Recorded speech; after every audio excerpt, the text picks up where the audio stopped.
Haji Wan Junaidi bin Tuanku Jaafar, mantan Yang di-Pertua Dewan Negara. Jadi saya jemput semualah. Lepas tu saya pun pakai segak pagi ni, petang ni untuk sambut dia. Baik Menteri, saya jemput menjawab soalan-soalan yang dikemukakan dalam masa 10 minit. Silakan. Terima kasih. Terima kasih Tan Sri Yang di-Pertua. Terima kasih saya ucapkan kepada ahli-ahli yang berhormat yang telah mengambil bahagian dalam perbahasan Rang Undang-Undang Bantuan Bersama dalam Perkara Jenayah Pindaan 2023 ini. Saya terima kasih kepada 4 pembahas, Sungai Petani, Yang Berhormat Sungai Petani, Yang Berhormat Permatang Pau, Yang Berhormat Jelutong dan Yang Berhormat Bagan Baru. Saya telah mendengar dan meneliti semua isu, pandangan dan cadangan yang dibangkitkan oleh ahli-ahli yang berhormat dan saya akan menjawab setiap isu yang dibangkitkan satu demi satu. Yang berhormat Sungai Petani telah bangkitkan beberapa perkara. Saya mengambil perhatian perkara-perkara tersebut dan kerajaan berterima kasihlah kepada sokongan dan pandangan yang berhormat. Dan satu perkara adalah perincian apa yang dimaksudkan dengan jika hal keadaan yang mengkehendaki. Hal keadaan jawapannya, hal keadaan tertentu tersebut adalah termasuk jika tiada pejabat kedutaan, Suruhanjaya Tinggi, Konsulat Jeneral atau Konsulat Malaysia di Malaysia, negara asing itu atau jika permintaan perlu dilaksanakan dengan segera. Pada masa itu saja perkara itu dapat digunakan pakai. Yang berhormat Permatang Pau, satu perkara yang khusus adalah salah guna kuasa jika tidak melalui saluran diplomatik, mengambil kira pindaan kepada Seksyen 7 Akta 621. Tiada isu salah guna kuasa mengambil kira pindaan kepada Seksyen 7 Akta 621 adalah bagi tujuan menyalurkan permintaan bantuan bersama dalam perkara jenayah daripada negara asing. Kuasa di bawah pindaan ini hanya boleh diguna pakai tertakluk kepada permintaan bantuan bersama dalam perkara jenayah daripada asing.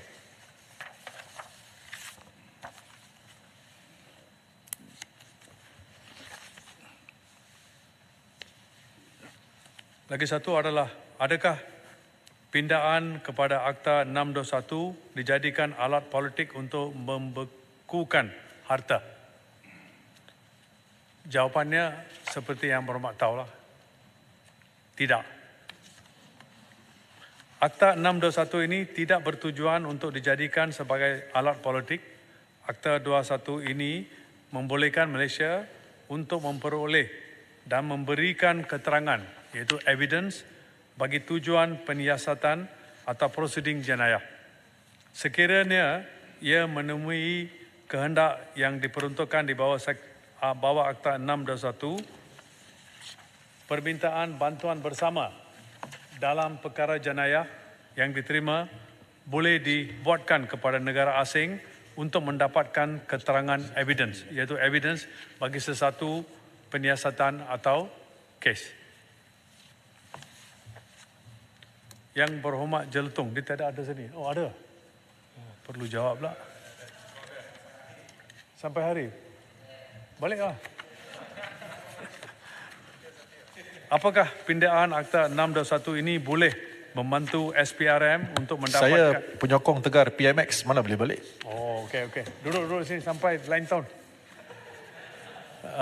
Ini boleh membantu SPRM untuk mendapatkan semula wang yang disalurkan ke luar negara terhadap harta anak bekas Perdana Menteri. Ya, namun demikian tiada perbezaan dari segi prosedur bagi mendapatkan keterangan evidence, termasuklah bagi jenis bantuan untuk mendapatkan harta daripada mana-mana pihak. Sekiranya ia menemui kehendak yang diperuntukkan di bawah Akta 621, permintaan bantuan bersama dalam perkara jenayah yang diterima boleh dibuatkan kepada negara asing untuk mendapatkan keterangan, iaitu evidence bagi sesuatu penyiasatan. Yang berhormat, sebenarnya mengenai SPRM, itu bukanlah satu core perkara dalam perkara yang kita membawa pemindahan. Tetapi yang berhormat tahu bahawa walaupun tidak ada, itu adalah ancillary, dan saya percaya perkara-perkara yang dibangkitkan oleh Yang Berhormat dan Yang Berhormat yang lain adalah mustahak. Saya pun pegawai-pegawai SPRM yang ada di sini untuk menjawab setiap soalan yang dibangkitkan dan tempoh masa yang telah ditetapkan oleh Tan Sri Yang di-Pertua, supaya kita dapat akan seberapa open yang boleh. Yang Berhormat, bayan baru, sama ada dokumen berkenaan dengan jenayah komersial, money laundering, scam boleh diperolehi melalui Akta 621. Ya, dokumen berkenaan dengan jenayah komersial boleh diperoleh dan diterima melalui Akta 621. Tertakluk kepada penerimaan untuk membuat permintaan bantuan bersama dalam perkara jenayah dan kehendak yang diperuntukkan di bawah Akta 621 itu dipenuhi. Mengenai 1MDB, Yang Berhormat, perkara itu dibangkitkan semalam juga dalam sesi dialog di antara kementerian dan Yang Berhormat. Saya ada sedikit maklumat. Saya difahamkan, saya telah diberitahu oleh pegawai-pegawai sebelum ini. Saya difahamkan bahawa dalam hal satu 1MDB, dari permulaan bila kerajaan bertukar pada 2018 dengan Department of Justice of America, telah ada hubungan yang erat dan berbagai-bagai perkara telah telah di exchange, dan itulah sebab di mana banyak keterangan-keterangan telah diberi dan diterima hingga kes-kes itu kemudian dibawa ke mahkamah. Dan ini berlanjutan hingga sekarang. Jika ada apa-apa, bukan saja 1MDB. Saya difahamkan bukan saja dengan Amerika, tetapi juga ada negara-negara lain di mana ada berkaitan, di mana transaksi-transaksi boleh dikenal pasti. Di negara-negara itu, kita juga ada mendapat keterangan-keterangan itu.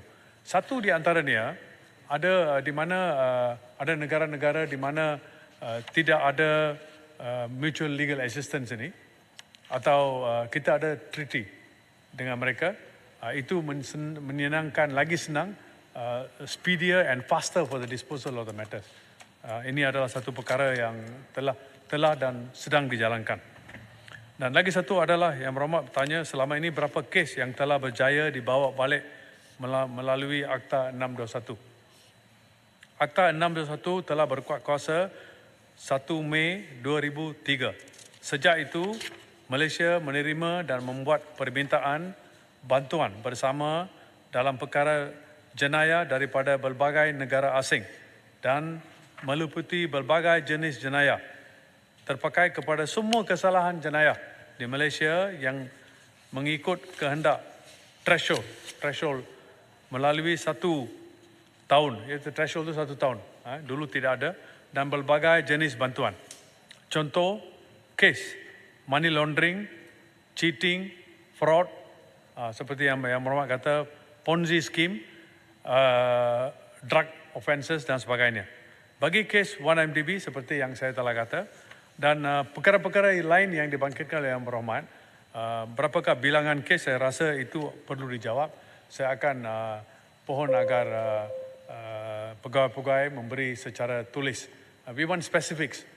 So, bila saya di sana pun kita nak tahu berapa kes dari tahun 2003 hingga sekarang, berapa yang diminta dari luar negara dan berapa yang diminta dari luar negara ke Malaysia, maka ia boleh mencerminkan hakikat dan effectiveness akta yang dicarangkan ini.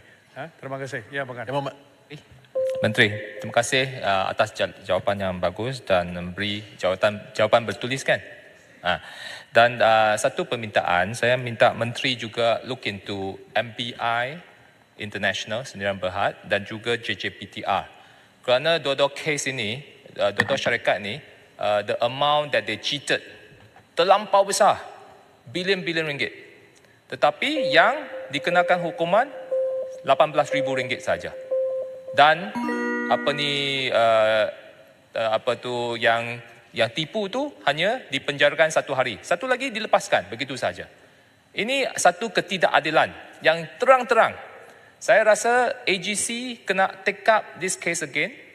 Ya, kalau boleh, kerana ini adalah di session court. Dia boleh dimasuk kepada higher courts dan juga relook the case. Kerana ini tidak masuk akal. Tidak masuk akal ditipu berbilion ringgit tapi dilepaskan dengan RM18,000 denda. I think this is not right. Okey. Ya, terima kasih. Jelutong. Ya, Menteri, berkenaan dengan peruntukan Seksyen 13, iaitu meminta negara asing untuk membuat perkiraan bagi pelaksanaan perintah pelucuthakan, enforcement of forfeiture. Jadi saya telah memberikan tadi butiran-butiran, jumlah yang begitu banyak. Persoalan saya mohon Menteri memberi penjelasan sama ada wang ini boleh dikembalikan kepada negara kita, tanah air. Di mana saya telah memberikan jumlah yang begitu banyak. Marina Mahathir 9 bilion, Mirzan Mahathir 17 bilion, Mokhzani Mahathir 21 bilion, Mukris 13 bilion dan Daim Zainuddin 52.56 bilion US dollar, 52.56 million dengan izin. Bolehkah kita memperolehi wang ini sekiranya didapati bahawa ia telah terlibat dalam apa-apa perlakuan jenayah? Jawab kepada Yang Berhormat Jelutong dulu. Yang Berhormat, alegasi-alegasi itu jika boleh di-prove lah, semestinya tindakan akan diambil. Tapi there is a limitation dalam akta ini kerana ini mutual legal assistance. Dan ada beberapa hal yang saya pun tak dapat beritahu dalam Dewan ni kerana some of that is sub judice. Kita ada masalah sedemikian. Tetapi saya berjanji saya boleh memohon agar pegawai-pegawai yang ada di sini beri jawapan yang tertera, senang dan terus untuk maksud-maksud perkara yang dibangkitkan. Kerana ini adalah perkara of national significance, saya rasa satu jawapan yang menyeluruh dipenuhkan. Subject to sub judice and that kind of things. Dan mengenai Yang Berhormat yang telah bangkitkan mengenai dua skim tersebut, saya percaya sebenarnya Yang Berhormat, kalau kes itu telah dijalankan di Mahkamah Session dan fakta-fakta yang gunakan itu tidak boleh digunakan lagi di Mahkamah Tinggi. Itu dia punya, that is I don't know, double jeopardy. I'm not too sure. Itu perkara yang hakikatnya, the law on that. Tapi walaupun sedemikian, Yang Berhormat mesti ingin tahu kenapa dia dituduh di bawah satu section yang sangat remeh-temeh. Walhal ini satu perkara of national importance, kenapa ia tidak dituduh di mahkamah yang appropriate. Itu mungkin pegawai-pegawai dapat jawab soalan tersebut. Ini ada spesifik, I'm not able to, because I don't have the papers before me. Tapi satu yang bagus kerana kita nak tahu kalau dituduh dan dia telah mendapat keuntungan berjuta-juta, mungkin billions, and ramai di antara yang saya tahu, Tan Sri, di kawasan saya sendiri pun, ramai di antara, I cannot understand macam mana logik dia. Sudah miskin, lagi jadi miskin bila dia invest in this kind of Ponzi scheme. Saya pun tak faham. Di kawasan saya pun. Menteri, dulu yang Tan Sri punya kawasan Sungai Petani pun ramai kena scam. Ya. Saya pun tak faham kenapa, macam mana ini boleh jadi. Saya pohon agar pegawai-pegawai tersebut menjawab. Kalau tidak, jawapan tak menyeluruh, kita boleh memanggil pegawai-pegawai tersebut untuk mengadakan satu perjumpaan face to face untuk diskusi tersebut. Terima kasih. Baik. Ahli yang berhormat, sekarang saya kemukakan masalah kepada majlis bagi diputuskan. Masalahnya ialah bahawa rang undang-undang ini dibacakan kali yang kedua sekarang. Ahli yang berhormat, yang bersetuju kata bersetuju.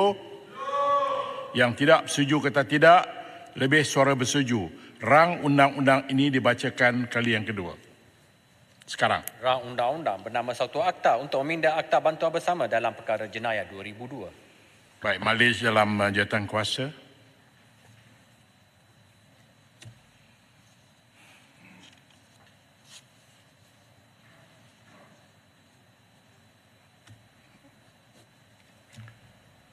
Selesai. Pasal-pasal 1 hingga 13.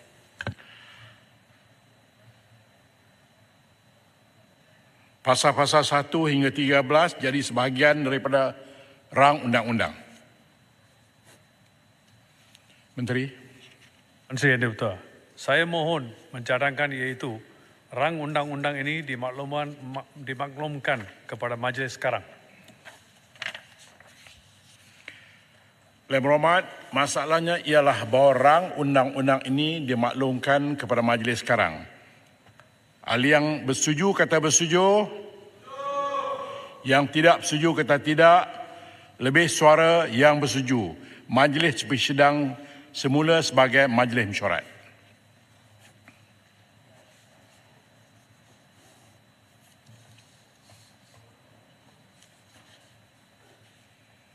Menteri.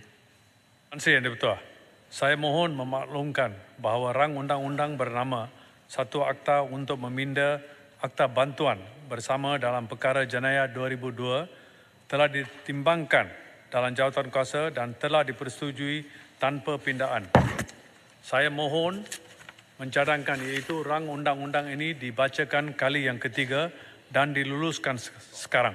Terima kasih. Ada siapa yang menyokong? Tuan Ibu, saya mohon menyokong. Baik, terima kasih. Masalahnya ialah rang undang-undang ini dibacakan kali yang ketiga dan diluluskan sekarang. Ahli yang bersetuju kata bersetuju. Yang tidak setuju kata tidak. Lebih suara bersetuju. Rang undang-undang ini dibacakan kali yang ketiga sekarang. Rang undang-undang bernama